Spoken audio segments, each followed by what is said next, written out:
Welcome everyone. Thank you all for being here. And the practice today, we're going to work on the part of the stroke where we want our glute maximus muscles to activate. We will be counting that in a yoga practice, I should say. So we're not doing that specifically. Obviously, we're not in the boat or on the erg, but we'll be learning coordination of the glute maximus, the buttocks muscles. The glute max is the largest muscle in the body. We will be learning how to not use the gluteus medius muscles. These are the outer hip muscles, and the piriformis muscles. They're also on the back of the hip, but they're underneath the glute maximus. When you overwork those two muscles and don't work your glute maximus muscle enough, it can lead to problems at the back, at the hip, at the knee, even sciatica issues. So we'll talk a little bit about that as we go. We are going to start in a position on our backs where our legs are in a kind of butterfly or open book shape. So we're lying face up. I'm going to use my blocks here to support my knees. It could be two rolled up blankets or towels as well. But soles of the feet together, knees out. You might not need these props under the outer knees, but instead of this being an inner thigh stretch, this is going to be more about releasing tension. So if it feels like an intense stretch on the inner thigh, I would place something under the outer knee so that you can relax into the pose for a few minutes. We'll be here two or 3 minutes or so.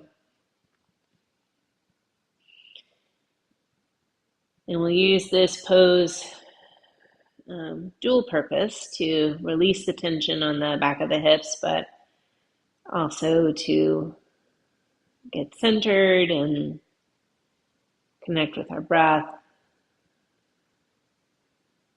So if you can, breathing in and out through the nose.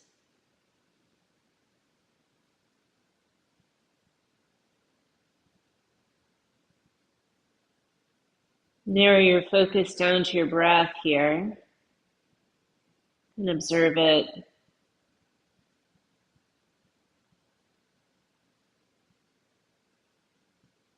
Noticing the sensations in your body as you inhale and exhale. The expansiveness as you breathe in, making space for the air. The release or even a hollowing out as you breathe out, air leaving your lungs.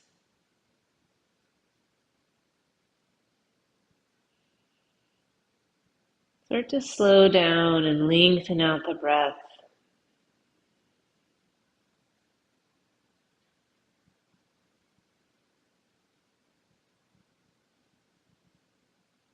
Have you here in this position so that muscles on the backs of the hips can relax. So specifically the piriformis muscles. These are muscles that run from the outer edge of the sacrum, diagonally across the back of the hip to this outer hip bone, which is really a thigh bone.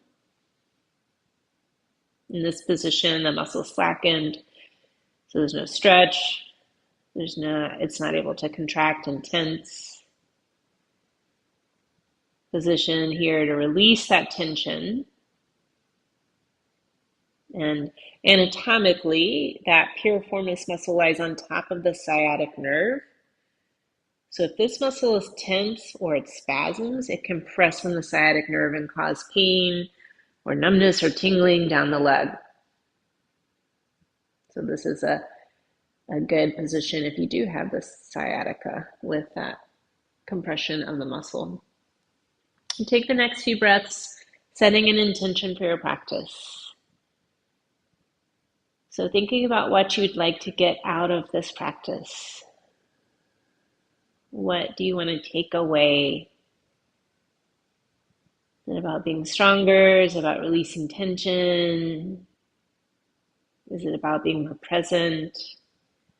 A better rower? Preventing injury? Whatever your reason, bring this thought to the front of your mind and breathe with intention.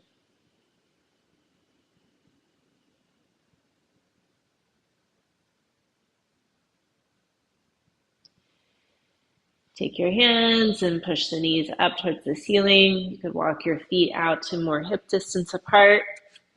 And I'll have you cross one thigh over the other thigh.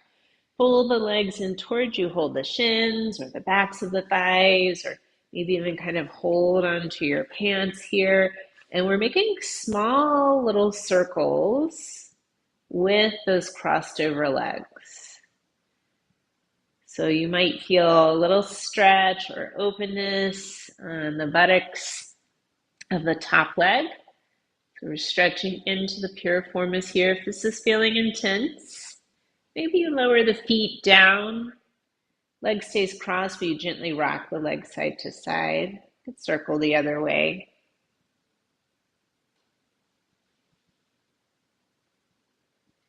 And then we're going to switch the leg cross.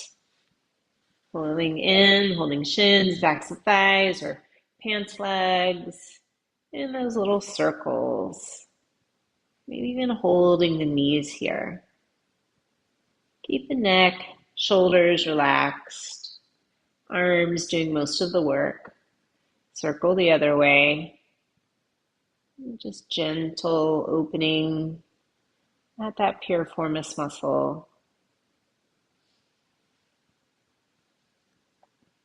And we'll let the legs go, bring the feet flat, so knees bent. We're going to go ahead and start to activate the glute maximus. So we're going to try here. So this is a half bridge, meaning we're only lifting halfway up. I'm going to bring my hands to the front hip bones to monitor the levelness of my hips. So I'm lifting hips and back only, lower back only. So I'm not lifting my whole back up here. But I'm going to stay in the lifted position, keeping my hips level. Lift one heel up off the floor, lower it down. Lift the other heel and lower it down. Keep the hips level, and you're just partially unweighting one foot here by lifting the heel. And you could stay with that version or lift the whole foot. Lifting the whole foot is more challenging to keep the hips level. But here I definitely feel my buttocks muscle of the down leg, the leg that stays down, is having to work hard to hold my hips up and to keep that half bridge. So you might also feel your hamstrings, the back of the thigh muscles here, but this is just to kind of see if you can find them, activate them, turn them on. We're going to do a few other things similarly about turning those glutes on. Lower the hips and the back down. Walk the feet out to the outer edge of the mat or outside of the hips and rock the knees gently side to side.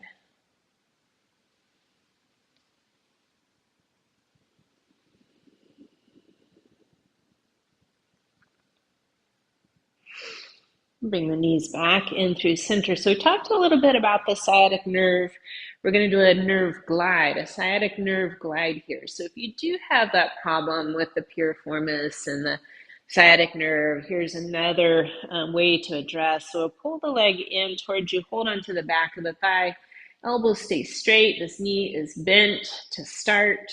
So instead of hugging in, we're kind of pulling only the length of the arms. And we're straightening, you're starting to straighten it, pull the top of the foot towards you, and then we let the knee bend and release the foot.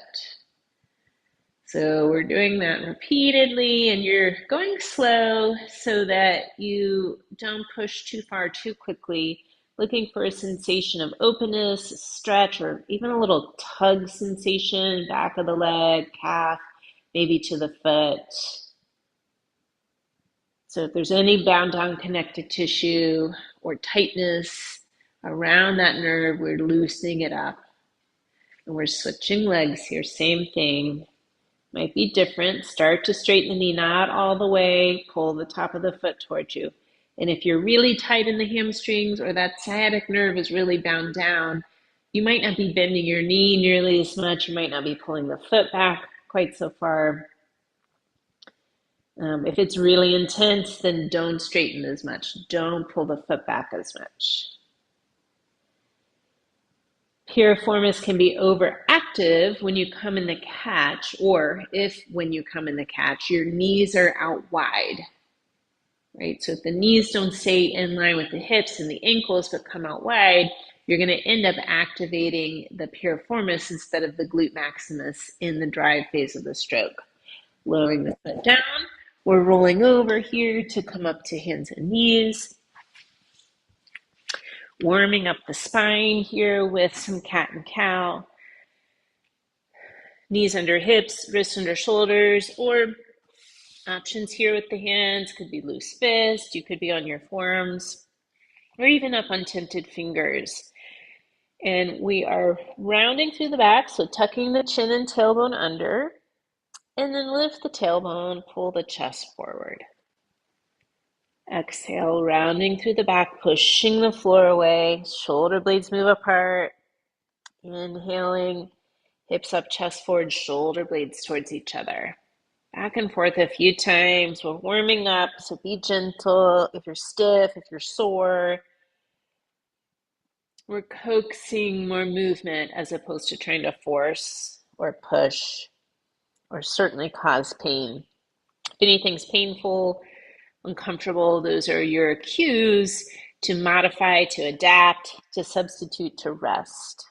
If you've lost your breath, you've become fatigued, if you're distracted, resting, coming back to the breath, recentering, and then rejoining the practice. Bringing that spine back into neutral position here. Another way to activate the glute maximus, this is an open chain position exercise, meaning we're not pushing through the foot through a solid surface like we did with that half bridge, but we're engaging the core by making a solid wall of your abs, lengthening out through the spine, top of the head and tailbone reaching away from each other. And then we're reaching one leg back, knee is bent, sole of the foot points towards the ceiling. Try to keep your hips level. And we're making a small little lift here with the leg. So pushing the sole of the foot towards the ceiling, like 1 or 2 inches. Lower the knee just the 1 or 2 inches. So we inhale, lift, exhale, lower. And it's a tiny little movement. And notice that I'm not lowering my knee lower than the level of the hip. And boy, do I really get my glute maximus, my hamstring back of the thigh working here. Lower the knee, maybe a few cat-cows, a wag of the tail, shake out of the wrist. And then we'll do the other side. So from the belly, long through the spine, leg up, knee bent, sole of the foot towards the ceiling. Keep the hips level. Inhale, tiny lift. Exhale, lower to the starting position. Few little small lifts. Trying not to arch the back. So if you come into that cow movement, you end up strengthening lower back rather than the glute maximus and the hamstrings, which is not a bad thing, just not my intent. All right, lower the knee. We'll make some hip circling movements. So shift the hips towards one side, then towards the heels, hips towards the other side and forward. And if you want more sensation of stretch, you push the ribs out to the sides more, hips closer to the heels. So your circle is bigger.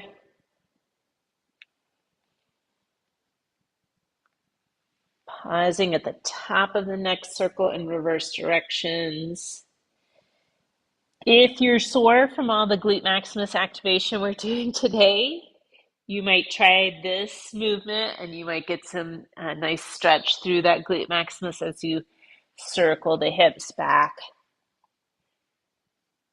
Pausing here at the back, coming into a child's or puppy pose. Child's pose is hips over heels, forehead resting down. Puppy is hips over knees, forehead resting down, maybe on stacked hands or a yoga block under the forehead.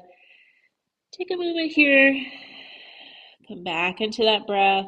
Remember, you can rest at any time during the practice. Puppy pose is an alternate to child's pose, at least how I'm using it here. So especially if you're working with low bone density in the spine, or history of a herniated disc in the lower back, or maybe it's more comfortable on your hips and knees here in the puppy. But this is a resting pose for most of us. Remember, you could rest here, somewhere else, anytime during the practice.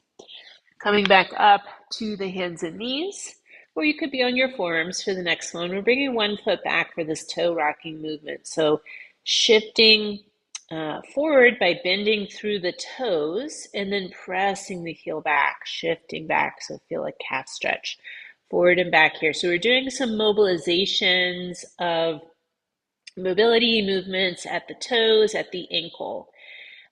If you don't have enough big toe movement, when you come into the catch, you're going to avoid trying to bend the big toe, and then you bend through the outer toes. Then the knees go out to the sides.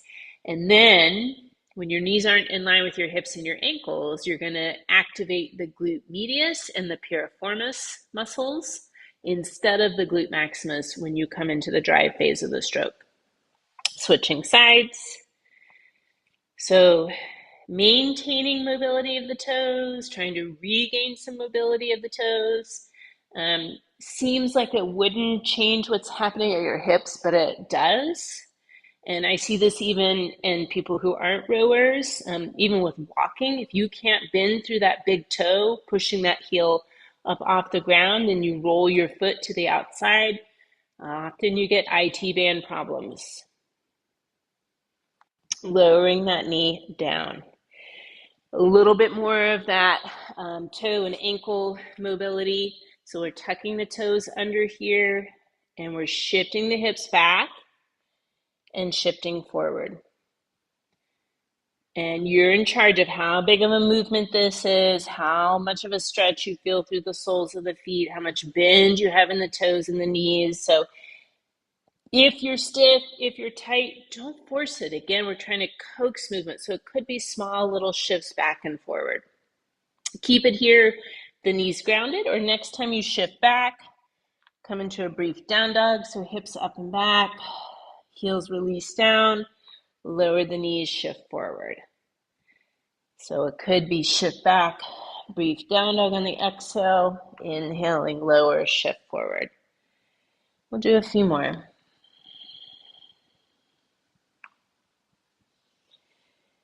And then I'm going to stay in my down dog on the next one. Spine is long. If you're tight through the backs of the legs, you might need to bend your knees. I'm bending quite a bit here with my left leg, especially because I'm nursing some Achilles problems. But maybe pedal the feet here a few times, or lift the heels and lower. Shake the head. Spine long. Settle into the down dog. Look forward. We're stepping the left foot to the outside of the left hand. And if it doesn't get there, lower that right knee. Left hand helping that foot forward. So my heel is just on the outside edge of the mat. Toes are off, turned out at an angle. You could be on your hands or fingertips. I'm going to choose to come up on my blocks so that I can open my right hip flexors a little bit more, allowing the hips to sink forward, down. At the same time, the top of the head reaches up. Spine is long here. Take a few breaths. You could do a few head turns. Keep it gentle. Don't force the movement.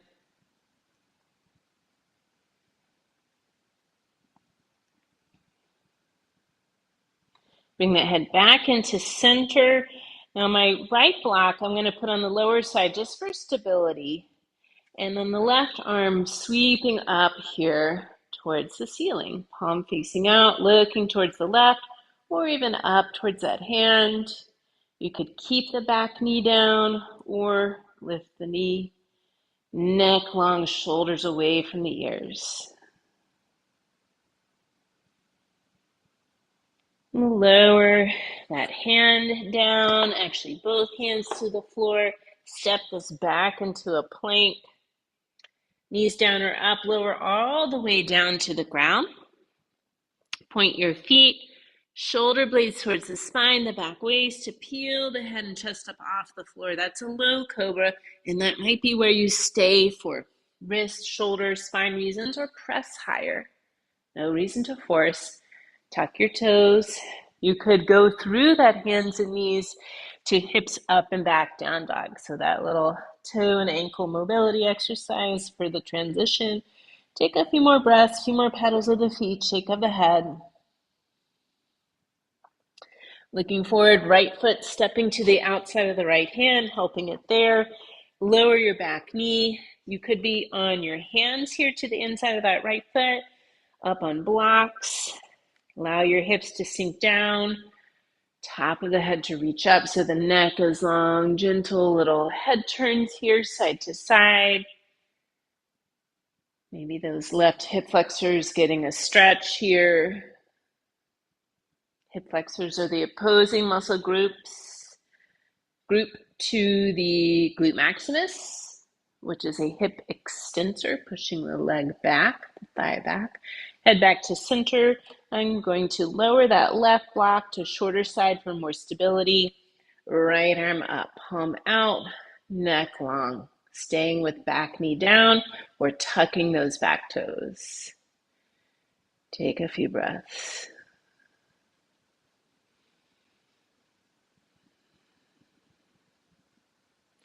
Lower the hand down. We're toe heeling the right foot into center between the two hands or blocks. Back foot to the front foot. Go ahead and bend your knees, strong legs. Inhale, rise up to stand. Take a couple of backward shoulder rolls here at the top. And move that blanket out of the way if you had it. Now we're going to get into a little bit more of kind of mimicking the movement in the boat, in the drive phase of the boat, and when we're going to activate the glute maximus.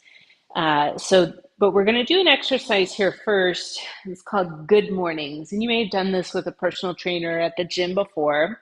We're standing with our feet about shoulder distance apart. So this is a little wider than what you would be in the boat, but it's going to help us, I think, kind of find the glute maximus. So go ahead and bring your hands back to your butt cheeks here. So the hands are really going to be monitors. It's going to give us some feedback as to whether the glutes are activating, especially if it's hard for you to feel it internally. So I have a little bend to my knees. I'm hinging forward from the hips. And then I'm going to squeeze my glutes. I'm thinking about squeezing my butt cheeks to rise up to stand. And I could feel under my hands my glutes squeezing. Relaxing here. A little bend to the knees. Hinge forward. And then exhale. Squeeze the glutes. Squeeze the buttocks to rise up. We're going to do a few more. So you relax the glutes on the way, that hinge forward, and then we activate them, squeezing them to come up. If you're like, okay, got it, you can bring your hands to your hips. You don't have to keep feeling the glutes. So think about this motion. Think about this motion that we're doing here is basically what you are midway through the drive phase of your stroke. And activating these glutes at that midway through the stroke portion, the glute maximus, that is, the bigger muscles on the back of the hips. All right, come on up, walking the feet in, shake out your legs. Maybe those glutes are awake, where you know where they are now and how to activate them. I'm going to use my yoga block for this. You don't have to have it. You would just pretend you have a block between the knees, or you could put a rolled towel or even a pillow here from the bed or the couch, maybe fold it over. And I'm not squeezing this hard. I'm just keeping the block between my knees. And what this is going to do is keep my knees in line with my hips and my ankles as I come into this chair squat. So I'm sitting back, hands on the hips, I'm sitting back. So it's a little bit more of a knee bend than we did in those good mornings. And then you initiate coming up with the quads, so they start to straighten the knees, but then we quickly get the glutes to come on board and push our hips forward. So you inhale, sit back, spine long, chest gaze forward, squeeze the glutes, exhale, rise up. So it's similar, it's a little more knee bend. and our feet are narrower. So this is even more similar to that midway through the drive phase of the stroke. We're going to do a few more here. Again, you could put those hands back on the glutes if you're not sure, if you can't feel them activating. And what happens if you don't keep your knees together, the block will fall out, and then I'm going to use outer hip muscles a little bit more, causing that IT band and knee problems. All right, pausing here at the top, you can take the block out, shake your legs. And it could be this next round that you stay with that. So especially if you have knee issues, you might not be going down into a deeper squat. But obviously the catch phase of the stroke, you're going to be in a deeper squat position. We're just usually not weight bearing, totally gravitational force down, straight down. So if it doesn't work for your knees, your back, your feet, your ankles, whatever it is, then you're going to stay at this chair squat position, right? Or you could sit back, chair pose, and there may be balance part of it. You might need a hand here on the wall, but I'm going to come lower, letting my heels come up. And then I'm going to start to come up. So I start to straighten, quads activating, and then as soon as you can, activate the glutes to rise up, feet flat, hips forward. So we release the glutes as we sit back, maybe just a chair, maybe you come down, heels come up, knees are forward, block between the knees, squeeze the glutes, rise up, heels down. I'm going to do a few more, right? So you don't have to be going into that deep squat, but I want you to work on that activation of the glutes. Once you get partway up, squeeze the glutes to lift all the way. One more. You're going to see this movement again where we don't have gravity working against us. Come on up, take that block out, shake out the hips a little bit, roll the shoulders. All right, just doing a little bit of stretch here. This is one of my favorite stretches because it stretches a long line down the side of the body, but it can get into the glute medius a little bit, this outer hip muscle here. Again, if those muscles are tight or overactive, along with the piriformis, the knees might be out more, the toes might be out more, and then when you can't activate that glute maximus as much. So I'm going to use the wall for this. Could be a door, could be a piece of furniture too, but we'll bring one hand to that wall or the furniture. The foot that's closest to the wall, we step it forward, bending that knee. Other leg steps behind, so it's behind the front foot. And then we closer to the wall, up and over with the outer arm. So if you're having trouble seeing this, I'm placing my right hand on the wall, left hand back, up and over. And if you're too close to the wall, it's hard to get enough. So you might have to step out a little bit. So you might be feeling a little lat stretch between the ribs, sideways, those obliques, maybe into that outer hip. The glute medius, this outer hip muscle, is one of two muscles that leads into your IT band. So if it's overactive, tight, spasming, it's going to pull on your IT band, causing some tendonitis, even bursitis, outer hip, thigh, even at the knee. Come on up, shake it out, turn around to do the other side. Hand on the wall, piece of furniture, foot closest to it steps forward, back foot steps closer to the wall, outer arm up and over, front knee bending. Take a few breaths. So the IT band is a tendon. In fact, it is the longest tendon in the body. Tendons are not meant to be stretched. They're not meant to be extensible. So we want to stretch the muscles that attach to the tendon to release stress on the tendon.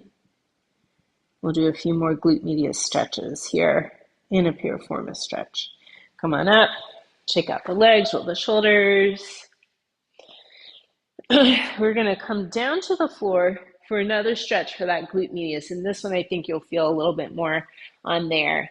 I'm doing a seated twist. I'm going to use my blanket here to elevate my hips. And I'll show you the difference here. I'm a little tight in my hips and low back.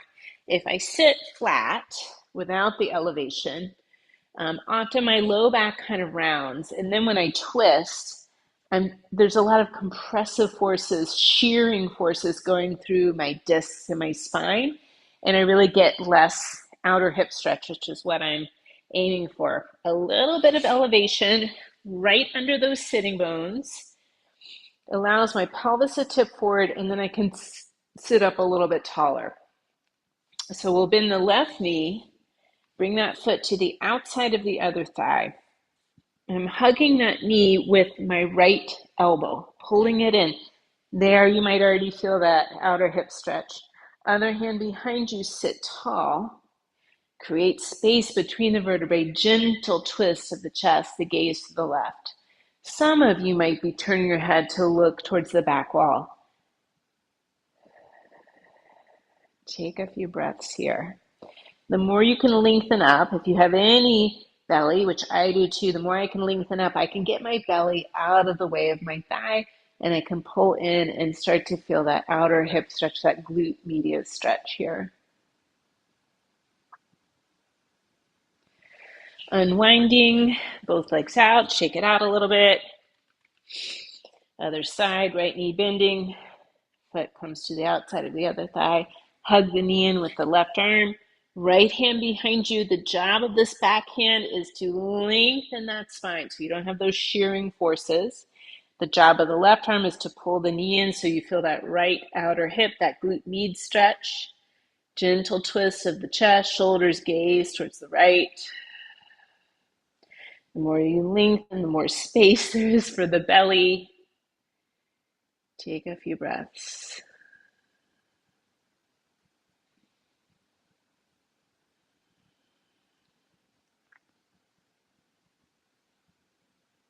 Unwinding here, both legs out, shake out your legs, and even use your hands just to kind of release through your quads and your hip flexors.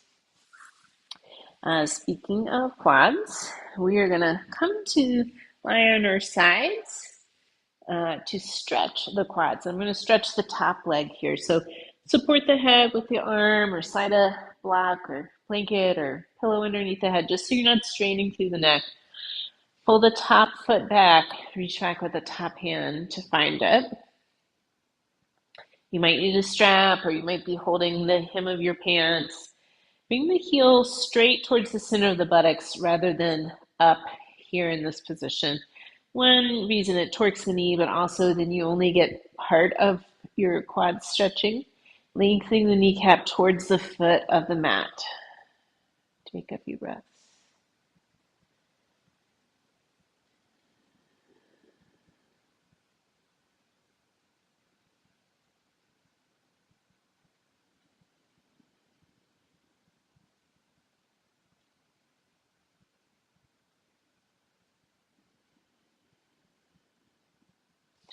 Release this, roll into the other side.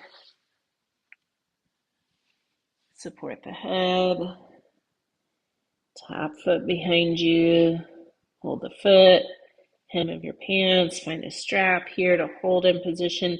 Lengthen that kneecap towards the foot of your mat. So you get all four quad stretching and into some of the hip flexors. Keep that breath.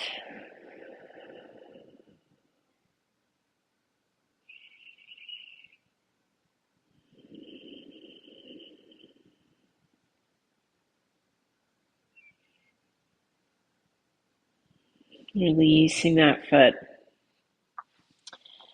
So I talked a little bit before about that glute activation midway through the drive phase of the stroke. So we're going to mimic that here with our feet on the wall and our backs on the floor. And I am on this surface that's not carpeted. And I'm not going to be on my yoga mat. I'm using my blanket. And I'm going to do a little sliding motion. If you are not in a place to be able to do this, you're going to observe. And you'll do this when you are in a place to do this. You might watch me on the first one or two and then join in if you are in a spot. So I'm going to sit kind of sideways here towards the wall with my blanket out, and I'm lying back. So my torso, my head are on the blanket, and bringing my feet up on the wall. So I know this is not the same as being in the boat, but imagine you got your feet strapped in here. Your ankles, your knees, and your hips are all in line. So when you're coming from the catch and initiate the drive phase, you start by activating the quadriceps muscles here.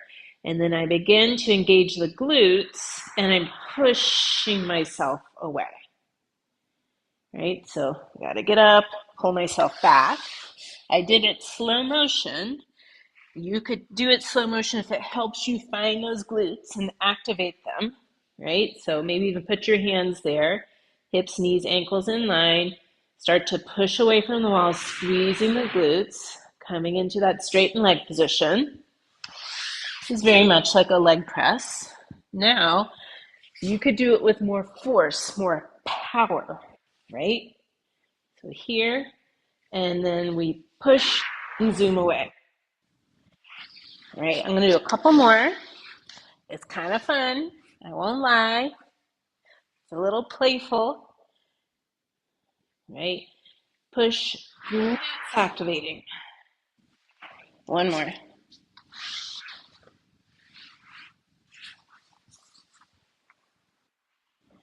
Inhale, exhale, push. Nice. All right, back to more serious stuff here. Coming back onto your yoga mat. That was a little bit closer, maybe, to what you would do in the boat. Coming back onto the back, take a moment here, gently rocking the knees side to side.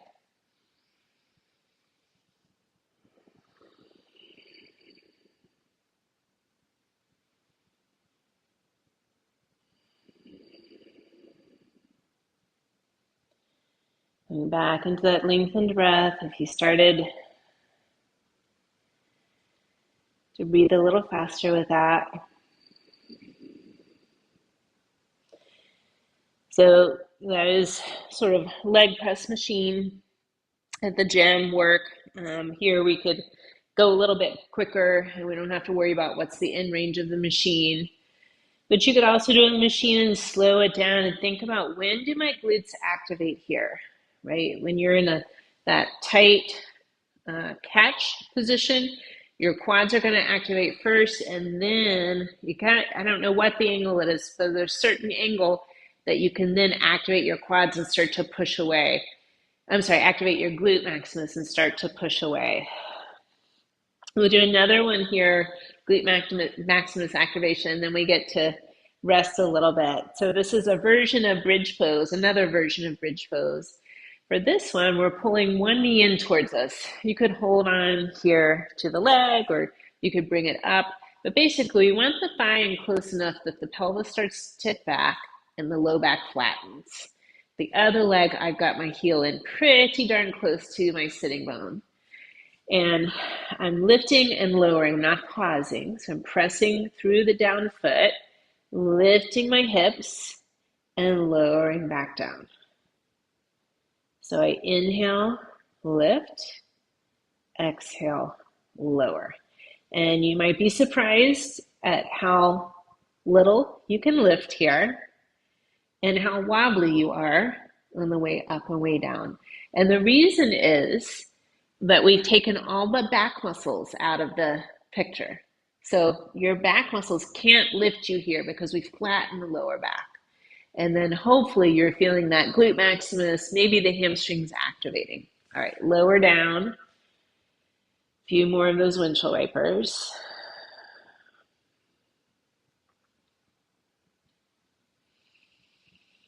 And then of course the other side, other knee in, or could be in that up position. We're holding the back of the knee, foot that's down, the heel's pretty close to the sitting bone. Inhale, lifting, exhale, lowering. And notice here, when you lift, does that knee go out to the side and you're not weight bearing through the big toe? If it is, try to push down through the big toe, that knuckle right behind the big toe.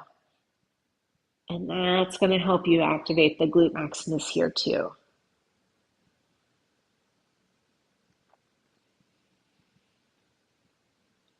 Lowering on down. A few more of those windshield wipers. Ooh. I am feeling my glutes here, my glute maximus muscles. Hopefully you are too.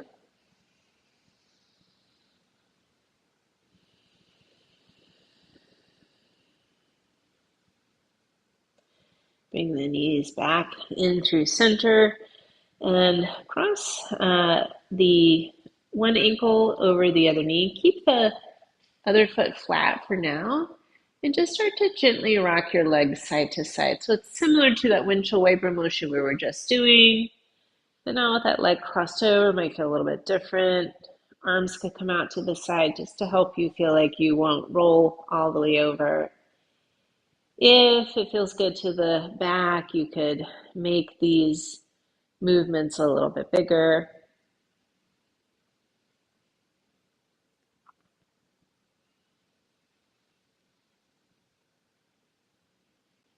We'll bring it back into center.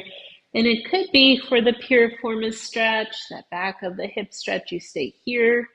Or pull the legs in towards you, reach between, holding onto the back of the thigh. Shoulders stay relaxed. One more option.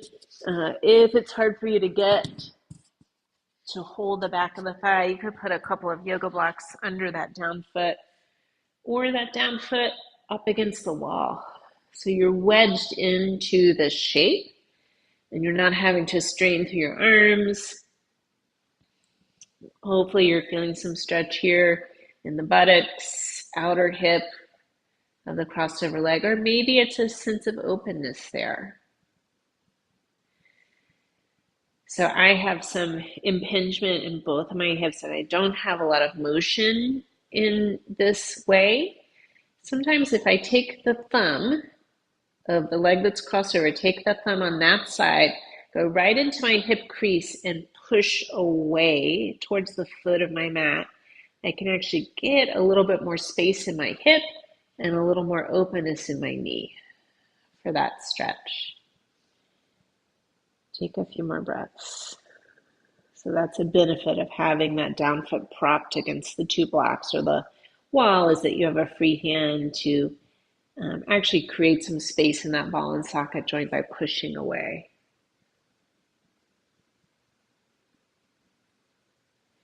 Letting this go here. And we'll do this on the other side. So feet down to start, ankle over the knee, gently rocking.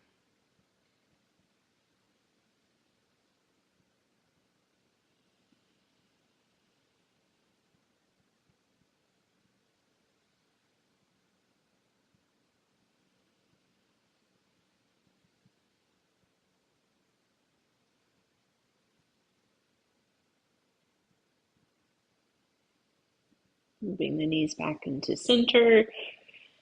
Pull the legs towards you. Either reach between or find those two blocks under the down foot or foot against the wall.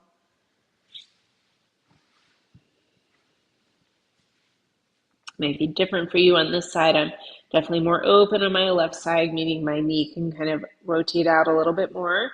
But you could still take the thumb on that crossover leg side, go into that hip crease, and then push towards the foot of the mat.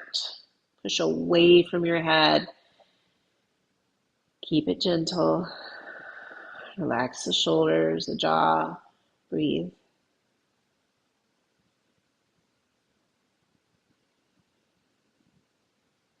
So here we're stretching the piriformis muscle. This is that smaller muscle underneath the glute maximus. By the way, your glute maximus muscle is the largest single muscle in the body.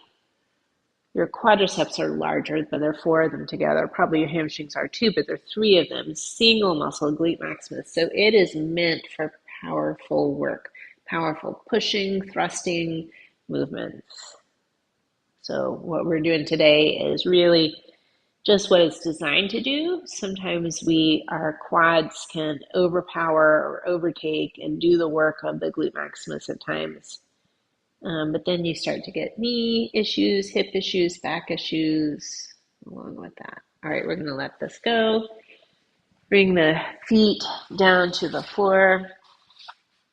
So coming into reclined twist, with the idea of getting the benefits of reclined twist with the rotation through the spine, stretching through the obliques and the low back, and a bonus glute medius stretch. So I'm going to place the block to the outside of my right knee, arms out, drop the legs over to the right, and you could stay here or cross that left thigh over.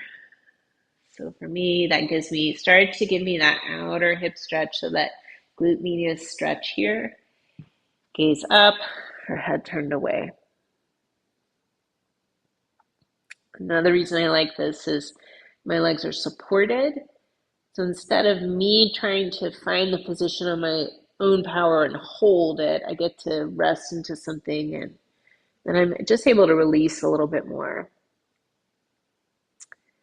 Again, if you're in the catch and your knees go out to the sides, you are putting strain on your IT bands and on your knees, and you are going to activate the glute medius and the piriformis and less activation of the glute maximus, which probably together, even the piriformis and the glute medius together in size, are somewhere between a third to a half, maybe even less, of the size of the glute maximus. So when you substitute smaller muscles to do the work of a bigger muscle, usually not great things happen.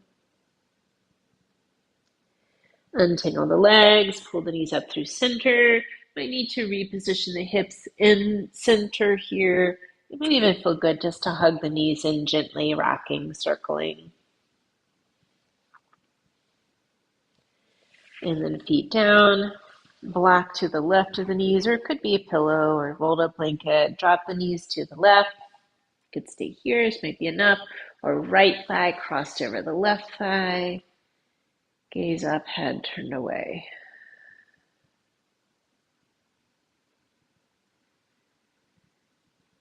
So some of the common injuries or repetitive stress injuries when you don't have enough bend in your big toe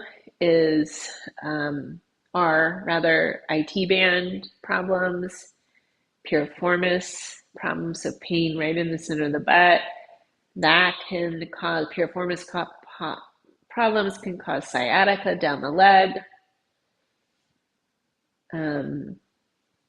back problems, sacroiliac joint problems, overactivation of the glute medius, the piriformis, which goes along with that big toe not bending enough, and the knees going out to the sides can cause IT band problems. The IT band goes over this outer hip bone where there's a bursa, so it could cause bursitis, tendonitis down the side of the leg. The tendon attaches at the top of the shin bone, so you can even have knee pain or bursitis down at the top of the shin bone as well. Untangling the legs, pull the knees up through center. Maybe pulling the knees back in, gently rocking, circling. Decide if there's something you'd like to do before Shavasana. Maybe it's a different hip stretch. Maybe it's a happy baby. Maybe you'd like to add an inversion, some core work into the practice today. Thinking about how you'd like to set yourself up for Shavasana. I'm going to come back into that butterfly position of the legs so that I can release tension in my piriformis. Glute maximus have been working hard, so maybe they'd like a little rest, but you could be in legs up on a chair for hip flexor relaxation, legs up the wall for recovery if your legs are tired or heavy. You could be sitting if you've got some sinus issues, or in a reclined position, like elevated at the head. Really, there's an infinite number of positions you can be in, but you want to be somewhere where you're comfortable, where your body can relax, so that you can take advantage of these next few minutes of resting the body. And especially if you've learned something about your body, learned something about how to activate certain muscles or relax them, or even kind of when to activate muscles and when to release them during your stroke and rowing. Resting is when your nervous system incorporates this new information. So giving yourself these few minutes here to rest is not a cop out. It's not like, oh, I'm not doing anything, I'm not accomplishing anything. Things are happening below the surface while you rest. You take an inhale through the nose, open the mouth, sigh out the exhale. One more.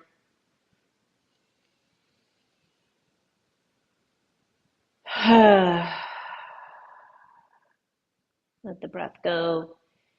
Allow the body to rest for the next few minutes.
Begin to deepen your breath. Incorporate some gentle movements, turning the head, wiggling the toes, the fingers, the wrists, the ankles. Maybe a bigger stretch. Straighten the legs out, arms overhead. Inhale, lengthen. Exhale, let it go. Bend the knees. Roll to your side, pausing for a moment here. Taking a few more breaths. Those deeper breaths just to increase the intra-abdominal pressure before we sit. Appreciating your body, your breath, your health, your yoga practice. Pressing up to a seated position. Thank you all for being here, sharing your practice, your energy. The light in me honors the light in each of you. Namaste.